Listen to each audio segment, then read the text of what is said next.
Hi అండి, అందరికీ నమస్తే. ఈరోజు ఎగ్ బిర్యానీ ఎలా చేయాలో చూద్దాం. ముందుగా నేను 3 గ్లాసెస్ ఆఫ్ రైస్కి 6 గ్లాసెస్ ఆఫ్ వాటర్ పోసి పెట్టానండి. రైస్ కుక్కర్లోనే పెట్టేసాను రైస్. తర్వాత బాయిల్ చేసుకున్న ఎగ్స్ని స్టవ్ మీద బాండ్లీ పెట్టుకొని అందులో ఆయిల్ వేసుకొని కొద్దిగా పసుపు వేసి బాగా ఫ్రై చేసుకున్నానండి.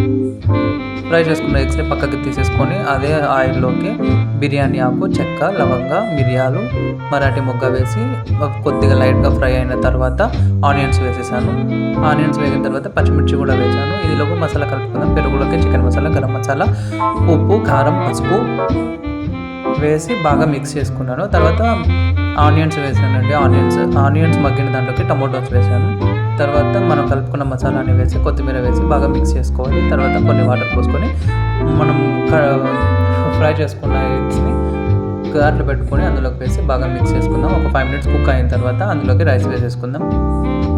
రైస్ 95% కుక్ అయిపోయిందండి. Rice first layer white rice వేసి కలర్ వేసి కొత్తిమీర వేసాను. సెకండ్ లేయర్ కలర్ కలిపిన రైస్ని వేసాను. ఈలోపు పెరుగు పచ్చడి చేసుకుందాం. దమ్ పెట్టేసాను రైస్.